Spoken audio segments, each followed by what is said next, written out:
You girls are brave sitting in the spit zone right down there. It's a risky business. I'm thinking Jessie will be baptized twice this morning. First time sprinkling, second time dunking. So it's really fun to be back in New Zealand. This is home for us. We've been away for 2.5 years, and I got to go on a bike ride around the Tuki block on Friday, Thursday, Friday, and I got to tell you, the roadkill is different in New Zealand than it is in Southern California. Here, you get the odd opossum, and sometimes, if you're really lucky or unlucky, you'll come across a cow. Doesn't happen that often.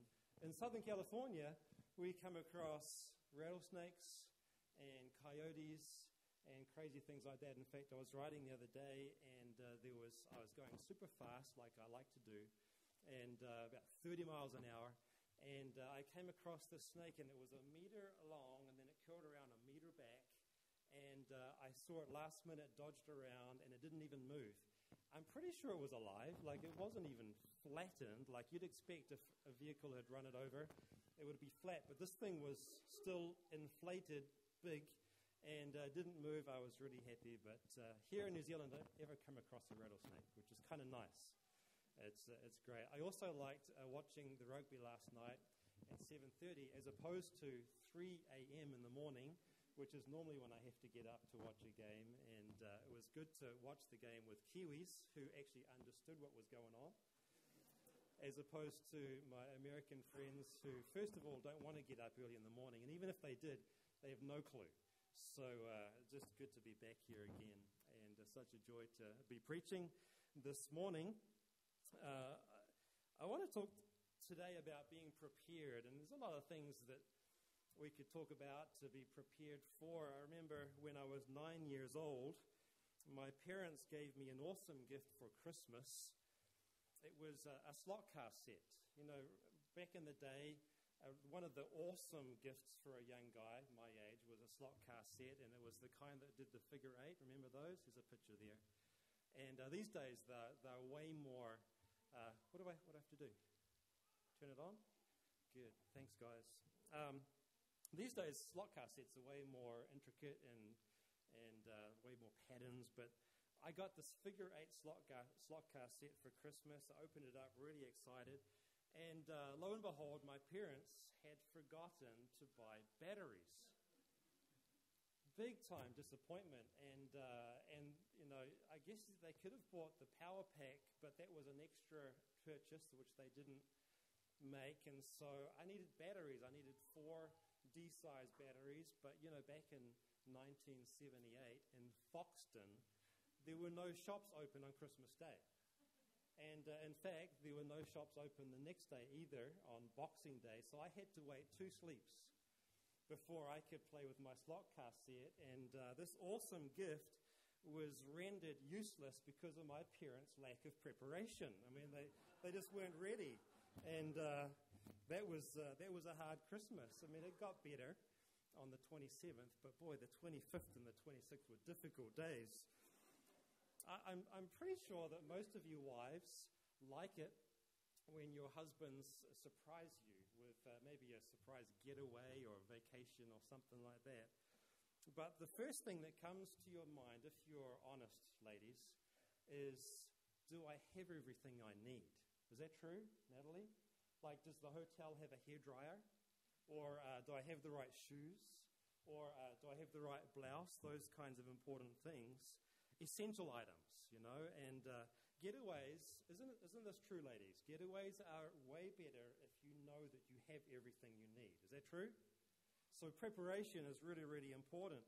And of course, there are those times when the consequences of being not prepared are far more serious, like when the U.S. forces in Pearl Harbor were far from prepared on December 7th, 1941. The Japanese attacked, and you know what happened there. There was a surprise attack, and 2,400 people died because the U.S. forces were not prepared. It was a terrible tragedy that had terrible consequences. But I got to tell you, There's one event in the history of the world which you need to be prepared for, because if you're not, the consequences of this one event and your lack of preparation are not just like a war where people die, but the consequences for this event are eternal. And that event is the coming of Jesus Christ. If a person is not ready, when Jesus Christ comes, there are going to be dire, eternal consequences. The most important event in life that requires your preparation is the coming of Jesus. How do we know that? It's because he tells us so. Jesus Christ told us that we needed to be ready for his coming. And I want you to go to a passage. It's Matthew 25 in your Bibles. Go there with me. And this is where Jesus gives us his warning to be ready for his coming. In Matthew 25, it's in the first 13 verses there of that chapter. And actually Jesus tells his disciples a parable, and it's meant to motivate them, to prepare them, to help them to be always ready for his return. And I think it's going to be helpful for us too, to remember to be ready at all times to meet Jesus Christ. Now, let me give you some context.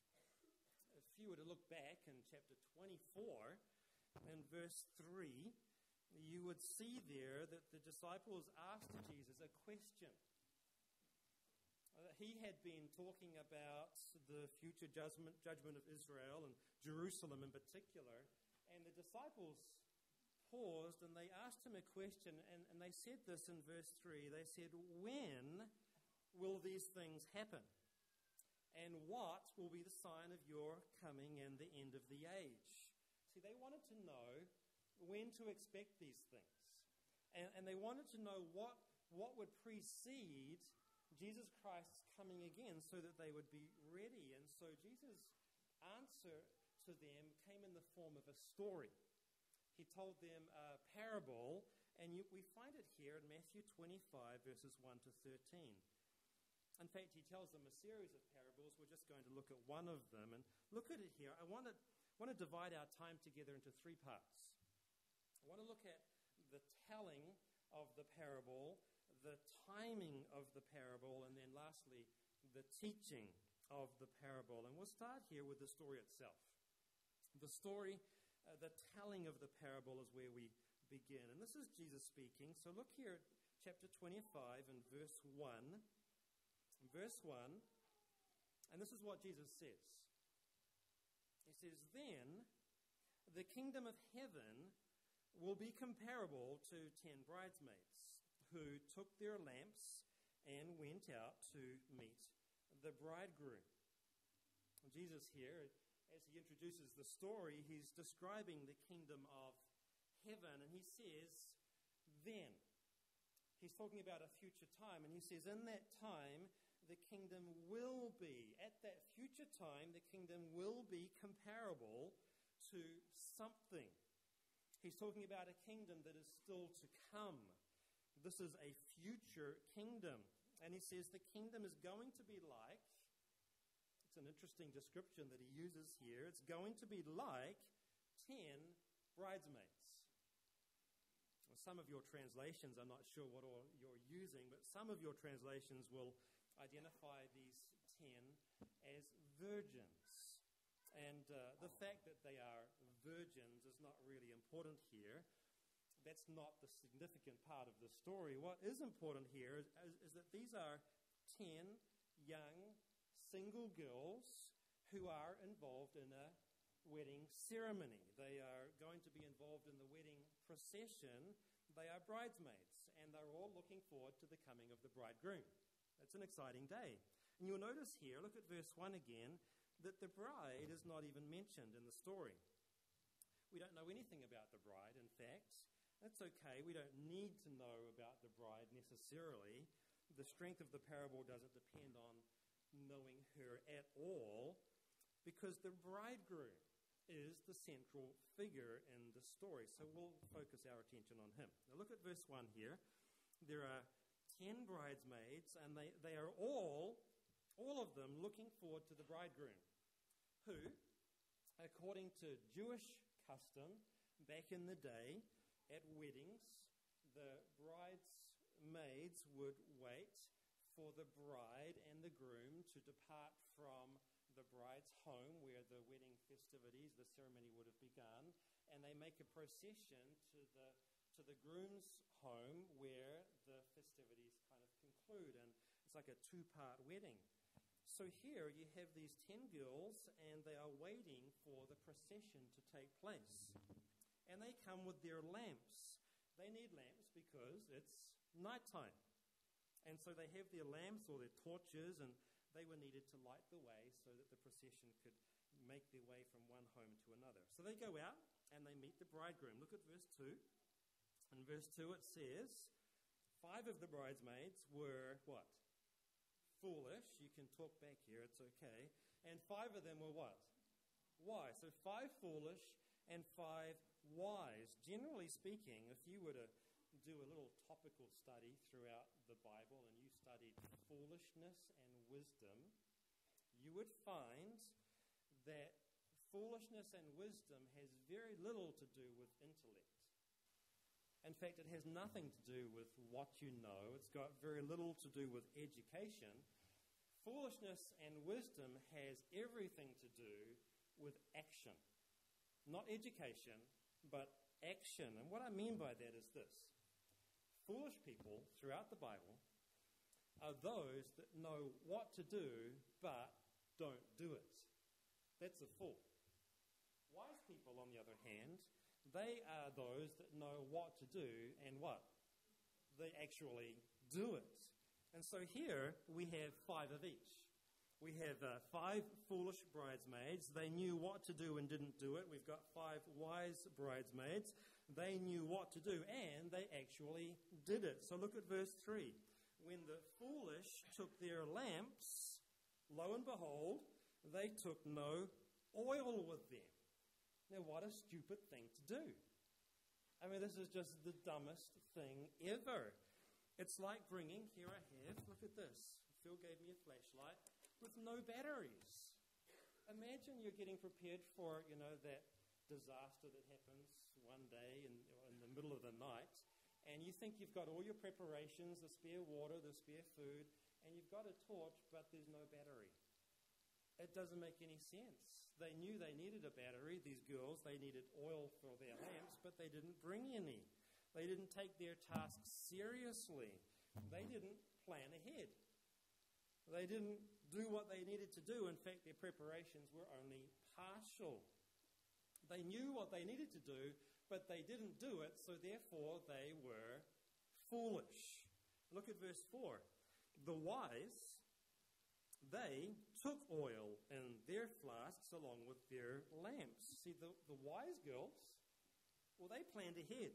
They were prepared. They knew that their torches needed oil, and they got some. They got what they needed, and they knew what they needed to do, and they actually did it. They put things into practice. They were wise. Now in verse 5, while the bridegroom was delaying, the bridesmaids all got drowsy. All of them got drowsy, and they began to what? Sleep. Now, if you look at this parable so far, you'll notice that the 10 bridesmaids, and we know that 5 of them are foolish and 5 of them are wise, but in many respects they're very, very similar. Apart from those distinctions, there are other similarities. For instance, they all intended to meet the bridegroom, didn't they? They all were planning to meet the groom. They all 10 of them brought their own lamps. I bet you all 10 of them were looking forward to taking part in the ceremony and being a part of the procession. And all 10 of them thought they were in the wedding party. If you asked any one of these 10 bridesmaids, what are you here for? They would have said, I'm a bridesmaid. I'm in the party. Here in verse 5, all 10 of them fall asleep when the bridegroom is delayed. So many similarities here. In fact, if we were to go ahead to verse 7, we'll get there in a second. They all wake up And they all prepare their lamps when the groom becomes ready. Now, I want you to log that observation away for just a little while. And it's this: the 10 bridesmaids are similar in so many respects. They are the same. Now, Jesus doesn't tell us here why this bridegroom is delayed. We don't know what held up the groom or the wedding procession. It doesn't really matter. And we know it's true even today, isn't it? That it's the prerogative of the bride and the bridegroom to be late. I don't know what the schedule timeline was like yesterday at the wedding, but Serena and I were at a wedding in San Diego a few weeks ago, and we were supposed to be there at 3:30, and the wedding didn't get kicked off until 4:30. And we're sitting out there in the sun, and it's hot, and everyone's like, where are they? But no one actually voices their distress or complaint because it's the prerogative of the bride and the groom to be late. It's okay. It's their day. Everything goes according to their plan. And the same is happening here. It's the prerogative of the party to be late, to work to their own timetable. Everyone else is expected to just fit in. Now, one thing is true, though.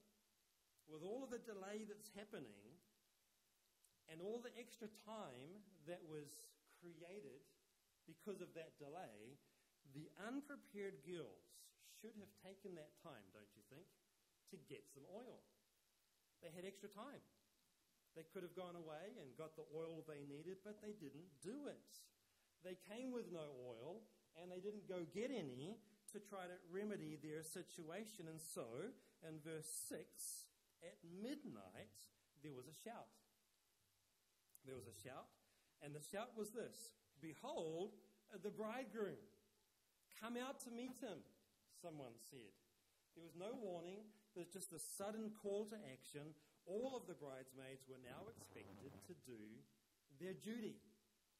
And so in verse 7, what is that noise?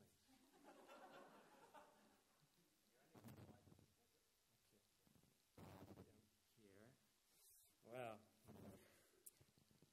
In verse 7, we'll just continue here. It's all right. Then all those bridesmaids rose and trimmed their lamps. They woke up from their sleep and they trimmed their lamps. They all spring into action. Even the foolish girls, even the unprepared girls are excited. I mean, the bridegroom is coming. And they're thrilled that the time has finally come. They all want to be involved in the ceremony, so they jump to their feet, and lo and behold, look at this in verse 8. The foolish said to the wise, "Give us some of your oil, because our lamps are going out." And it's only now, after all of their wasted time, after all of that wasted opportunity, that the foolish bridesmaids even think about getting some oil. They knew they needed the oil from way back, but they wasted all of that time and didn't bother bringing any of their own. So now they're desperately trying to search around to get oil from those who had some. Now, one point of clarification here. It's not that the foolish girls started with enough oil and then it just burned out because of the delay. That's not the case. That's not the point of the story. The point of the story here is that they didn't have oil in the first place. They didn't bring any. They should have been ready, but they weren't. And it shouldn't have mattered whether the bridegroom was quick in coming or long in coming. Either way, these foolish bridesmaids weren't ready. So they tried to get some oil from others. Look at verse 9. The wise girls answered, and they said this: "No, there will not be enough for us and you too, so go instead to the dealers and buy some oil for yourselves." Now, as I read that for the first time, I'm kind of thinking, well, boy, these wise bridesmaids, they're kind of mean, aren't they? And why couldn't they just share? Why couldn't they give some? But you know what? The wise bridesmaids, they're not just thinking about themselves. They're not being selfish here. They're actually looking out for the needs of the bridegroom.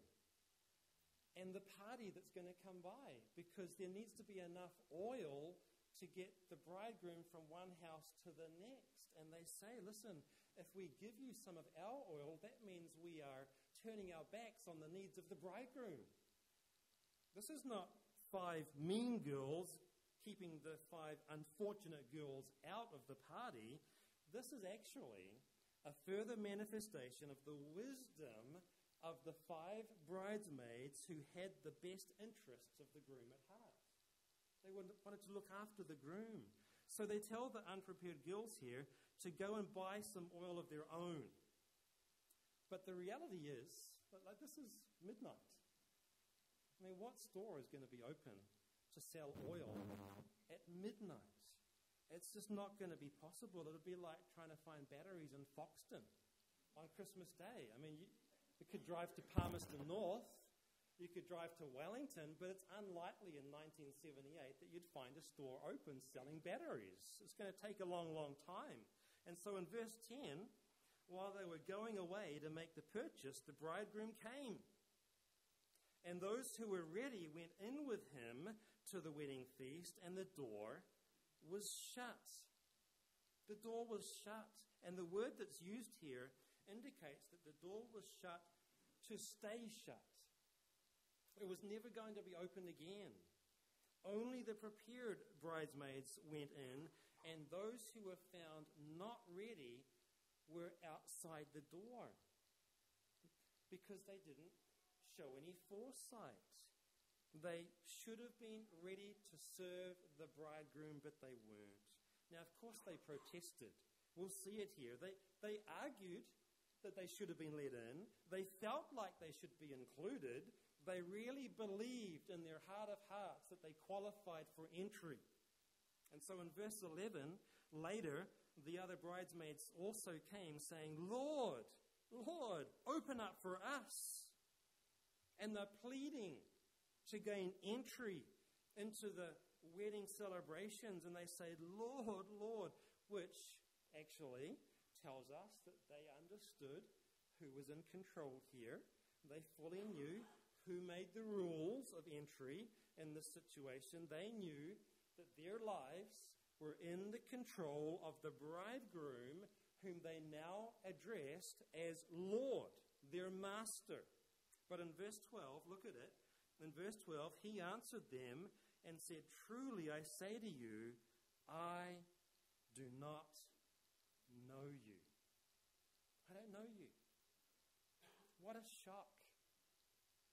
What a tremendous surprise. And these girls would have been thinking, what? What do you mean you don't know us? We've been waiting all this time. We're in the wedding party. We're bridesmaids.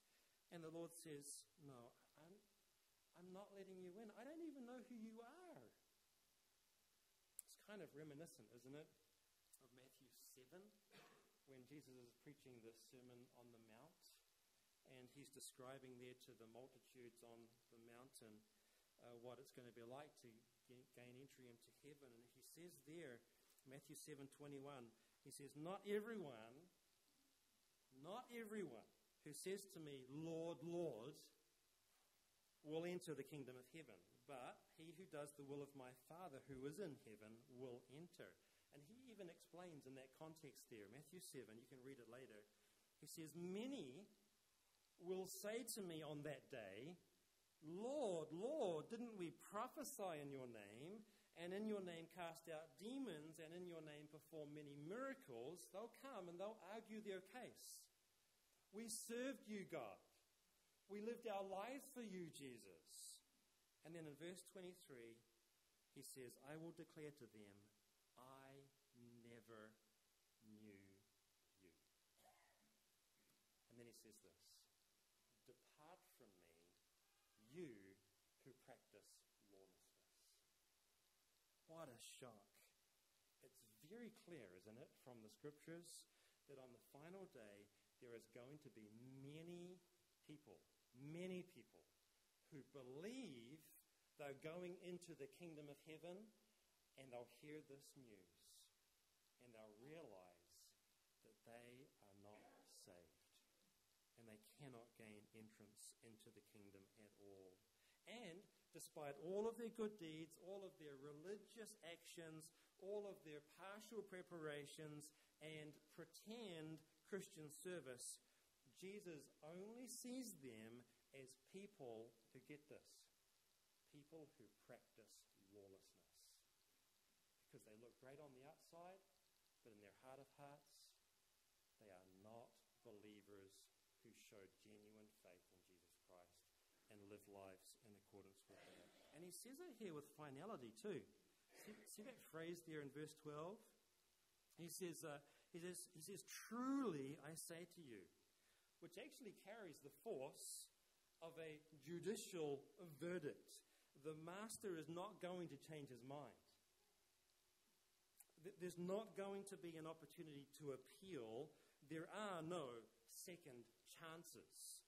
And he says, I don't know you, which, by the way, is not so much a literal statement of non-acquaintance, but rather a statement of disassociation. In other words, the Lord disassociates with these foolish bridesmaids because they didn't take their task seriously. They just weren't ready. They wanted to be in the wedding party. They counted themselves a part of the group. They probably even enjoyed friendships with the 5 wise bridesmaids who did get in. They thought they knew the groom, but they didn't. Not really. And then comes verse 13. Look at this. It's where we find the moral of the story. And Jesus then almost turns to the disciples now, and he's looking at the disciples, and he says in verse 13, be on the alert then, for you do not know the day nor the hour. In other words, be prepared. You don't know when the Lord is coming back, so be continually prepared. Be in a state of readiness always, because a lack of foresight is inexcusable. Inexcusable. Ignorance will not be a defense for neglect.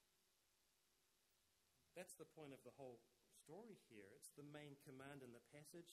Be ready, be alert, and be prepared. And by the way, it's got nothing to do with staying awake, because if you go back earlier in the story, you remember that all 10 bridesmaids fell asleep, didn't they?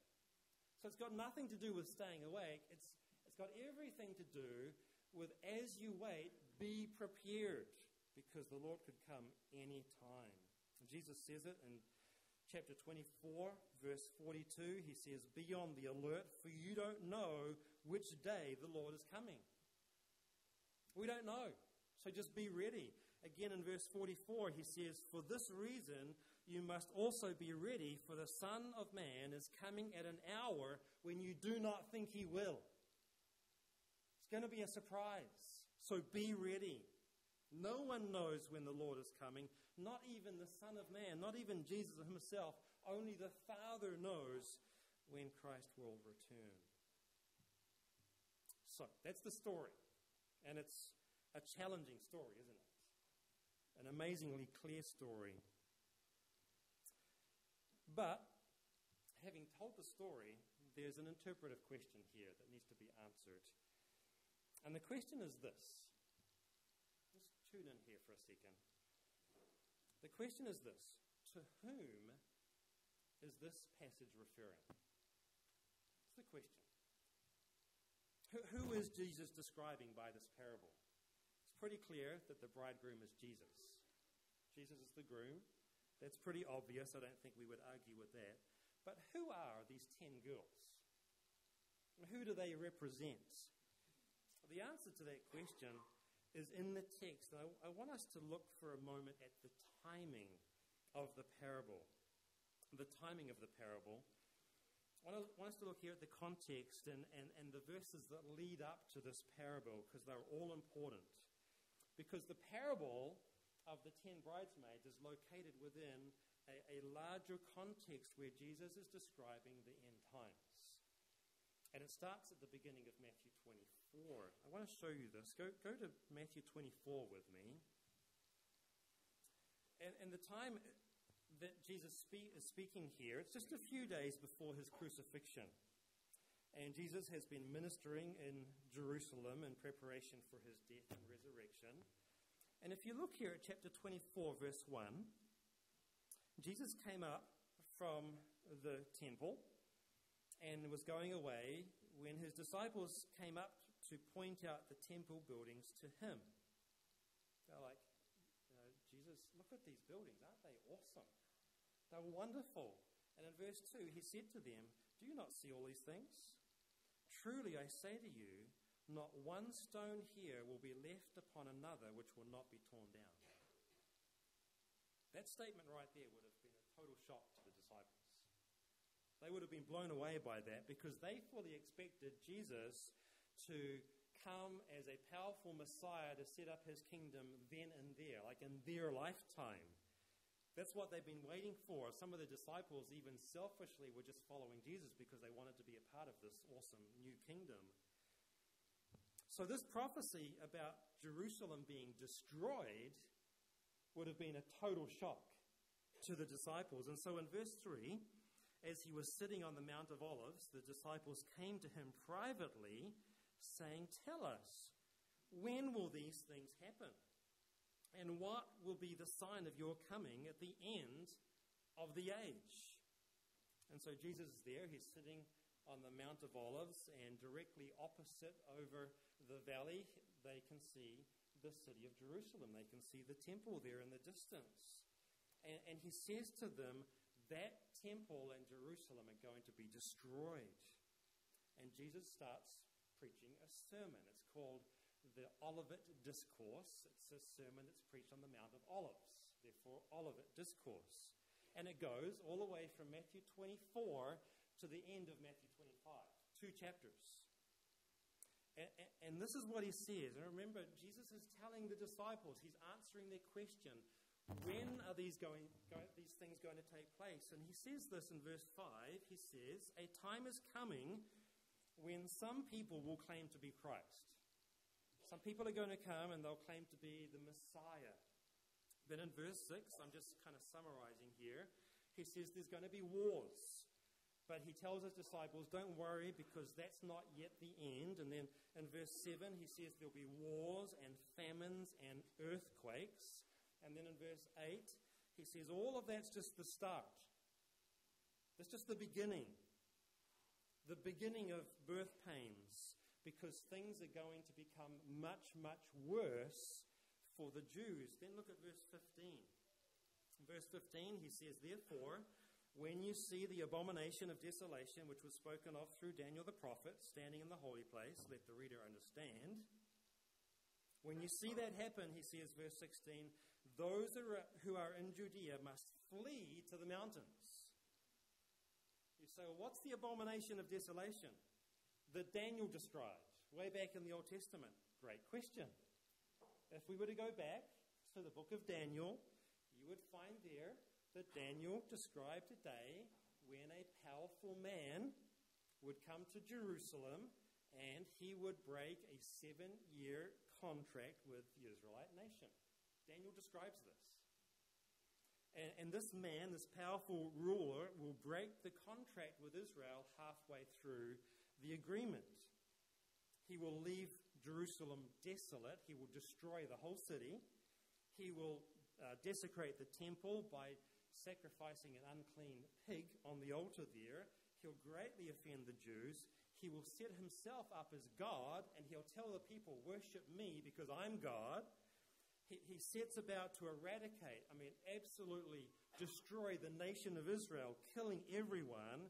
And then, if you jump all the way from Daniel to Revelation 13, where the story is described some more, it explains there that these events will take place in a future 7-year tribulation, which is yet still to happen. These things haven't happened yet. Jerusalem hasn't been destroyed like this yet. These events have not yet happened. The Antichrist has not come and set himself up as God yet, but he will in the future. So, Jesus tells his disciples about all of this. The Antichrist, the imposter that will start a war with Israel. And if anyone is present in Judea at this time, they better run to the mountains so that they might escape the Antichrist who was out to get them. And then look at verse 21. He says there, "For then there will be a great tribulation, such as has not occurred since the beginning of the world until now, nor ever will." The great tribulation is going to occur, and it's going to be like nothing the world has ever seen. It's going to be terrible. Now remember, Jesus is saying all of this in response to the disciples' question. And all they wanted to know was, when's Jerusalem going to be destroyed, and when is the Son of Man going to come back again? And he describes all of this. And look at verse 29, because after all of these terrible times have come about, he says there, verse 29, "But immediately after the tribulation of those days, immediately after that 7-year tribulation, the sun will be darkened, the moon will not give its light, the stars will fall from the sky, the powers of the heavens will be shaken, and then, after all of these things, then," verse 30, "the sign of the Son of Man will appear in the sky, and then all the tribes of the earth will mourn, and they will see the Son of Man coming on the clouds of the sky with power and great glory." That is when Christ comes back again. It's an awesome event. And it's after this great tribulation. And people will look to the sky and they'll see Jesus Christ, and he will come back and deal out retribution and judgment to those people who live on the earth. And there are going to be two kinds of people that live on the earth at that time. Just two groups. There are going to be Jews and there are going to be Gentiles. And Christ judges those two groups according to different criteria. That's what Matthew 24 and 25 describe. The criteria are these. According to Matthew 24, he's going to judge the Jews according to their stewardship of Christ's resources. That's the parable of the two servants in Matthew 24, verses 45 to 51. Then he's going to judge the Jews according to their preparedness. That's the parable of the 10 bridesmaids. That's what we've read this morning. Were they prepared? Were the Jews prepared for the Messiah? And then thirdly, he will judge the Jews according to their faithfulness. That's the parable of the talents. How did they use the talents that were given to them? And that's Matthew 25, verses 14 to 30. Then, after Jesus judges the Jews according to those three criteria, he will turn his attention to the Gentiles. And their judgment is described in Matthew 25, and it's the judgment of the sheep and the goats. And the Gentiles will be judged according to how they treated the Jews during the tribulation. If the Gentiles cared for the Jews, then Christ would reward them. If they did not care for the Jews, then there would be judgment. Now, here's the question. You're like, what has all that got to do with anything, right? Who cares? Because it's all future. We're not even going to be there. Well, what does it mean for us today? If you look at the whole context here, Jesus is describing a future day. That's true. First, there's going to be the 7-year tribulation where God tries to get the attention of Israel. After that 7-year tribulation, Christ will come back, and it's going to be a huge surprise. I mean, a huge surprise. Just like the 10 sleeping bridesmaids were caught unawares, they were asleep. Christ is going to come back, and it will be a shock. Once the people have been aroused from their slumber, the Jews, some of them will be found ready, some of them will not. Some Jews will be found unprepared because they didn't make the necessary preparations. So here's the question then, I'll wrap this up for you. Who are the 10 bridesmaids in Matthew 25? They are Jews living during the time of the tribulation. That's who they are. Some of them will be ready for the Messiah, some will not. The parable is told here by Jesus to motivate Israel to be ready for his return. The question that's for us is this. If this parable is directed to Jews, future Jews living in the future kingdom, or tribulation, I should say, then what does it have to do with us? I mean, if it's got nothing to do with us, we should just close our Bibles, close in prayer, and go home, right? But I don't think that's true, because I think there is something we can learn here. There are some challenges for us some lessons for us to hear. And I want to do this by way of extension. We may not be Jews living in that future kingdom, but we are all going to meet Christ, aren't we? One day, we will meet Christ. Some of us will meet him at death. When we die, we will meet him. Some of us will meet him in the air when he comes to rapture his church. But either way, it doesn't matter which way we go. In both cases, we ought to be prepared, because both death and the rapture, both of those will take us by surprise. It'll be a shock when those take place. We don't know when these things are going to happen. So how does this apply to you and me? I want to give you 6 implications, and this is where we'll finish, okay? We're almost done here. 6 implications from this passage for you and I. Here we are living in New Zealand in 2016. How does this apply to us? Here we go. Number 1. Christ's arrival is greatly anticipated. We need to know that. We need to remember that. Meeting Christ for the first time ought to be thought of as a joyful event, and one that we really, really, really look forward to. We can't wait until we see him. It's even more exciting than a wedding celebration, more exciting than Christmas, more exciting than anything we could ever experience here on earth. It's going to be awesome. And so we ought to be excited about it. We're going to meet Christ face to face, so get pumped up, Be ready, because it's going to be really awesome. Number 2, Christ's delay will be long. It will be long. Just like wedding parties take their time and they're late often, so too does Christ have his own schedule, which actually only the Father knows. And it shouldn't surprise us that his delay could be long. It's been 2,000 years so far. 2,000 years, but don't be discouraged.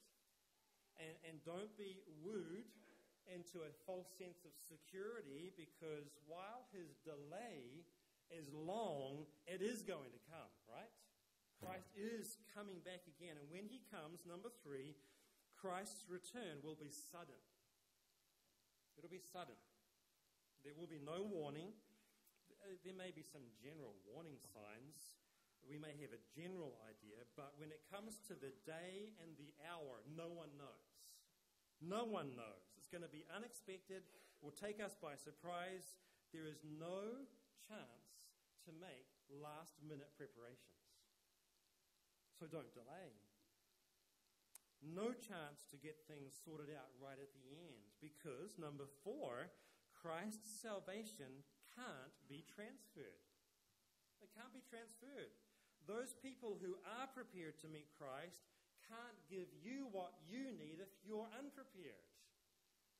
They can't help you out. You can ask them to help you out, to give you some more oil, like the bridesmaids asked for oil, but they can't help you. You won't be able to go out and make a drive somewhere to find what you need. It's too late. Christ comes and there's no last-minute rescue. Why? Because number 5, Christ's judgment will be irrevocable. Irrevocable. Once he shuts the door, you can't find another way in. There is no other way. You can't buy entrance. You can't barter your way in. You can't appeal to God. His only words, if you're unprepared, his only words for you will be, "Depart from me, I don't even know you." He's not going to change his mind. And that takes us to number 6. Christ's kingdom is for the prepared. That's the point of the whole parable. It's only open to those who have got themselves ready. Listen to me. We'll wrap this up here. These points are important. The kingdom of heaven is not for those It's not for those who simply respond to an invitation. All of them. The kingdom of heaven is not for those who simply make a confession, because all of the bridesmaids, all 10 of them would have said that they were in the bridal party. They all believed that. The kingdom of heaven is not for those who merely express some kind of affection for the groom. All of the bridesmaids would have made a positive statements towards the bridegroom. The kingdom of heaven is only for those who are prepared and remain prepared until he comes. The only way to be ready for Jesus is to be ready always, like all the time. The Christian life is not a sprint. The Christian life is a marathon, and you have to make it to the end. So many so-called believers make professions of faith, and they're hot for a little while, and then they die off. And then their life becomes mundane and routine, and they're going through the religious motions, but they're not saved. Or everyone thinks they are. They think they are. The Christian life it's not a raging bonfire that slowly runs out of heat and then peters out to nothing. It's a constant flame that burns until Christ comes back again. It's not a life that looks outwardly Christian. It's a transformed heart that really pleases God. It's a Christian who not only starts the race but finishes stronger than when they started. That is a Christian. It's a believer who is maturing and growing and serving and sacrificing. A Christian who is fighting temptation and conquering temptation. It's not a person who's always looking for the easy way out. A Christian is someone who is genuinely seeking Christ every moment of every day. Not someone who just passes time without serious thought and action towards the kingdom of Jesus. Who are you? What kind of person are you? Are you ready? I mean, really ready? Like if Christ was to come now, are you ready? Or do you have some outstanding issue that you know in your heart is getting in the way between you and Christ? Some sin that's unconfessed. Something that's blocking fellowship between you and him. Are you ready for him to come? Ready to prepare to meet him? So a famous quote here from Benjamin Franklin. He said this. He said, by failing to prepare, you are preparing to fail. By failing to prepare, you are preparing to fail. And you know, he was talking about a small matter of establishing a nation. And I'm saying small because it's small in comparison to preparing for eternity. Agreed? Meeting Jesus is way more important than that. Jesus himself said it best. He said, for this reason also, you must be ready. The Son of Man is coming at an hour when you do not think he will. And so my question to you is, are you ready? Are you ready to meet Jesus Christ? Let's pray.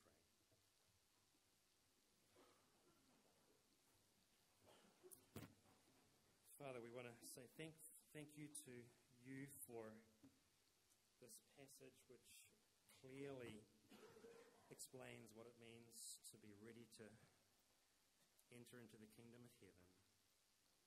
We say thank you for the clarity of the passage. We know that it refers to a future group of people that will live sometime in the future. But boy, we take lessons from this passage, and we want to apply it to our own hearts. We want to be challenged. We want to be serious as we evaluate our own souls and our readiness to meet you. Help us, Lord, to be honest with ourselves. Help us to be honest with you so that we might reflect truly and transparently on our own sin our walk with you, so that we might be confident in our relationship with you. I pray, Father, that none of us would leave this morning with any question mark over whether we are truly saved or not, but rather that you would work in each of our hearts so that sin would be dealt with, so that the proper repentance and confession has taken place, so that the proper faith has been placed in Jesus Christ alone to save, so that we are all walking in obedience, looking forward to the coming of Christ for your sake and for your honor.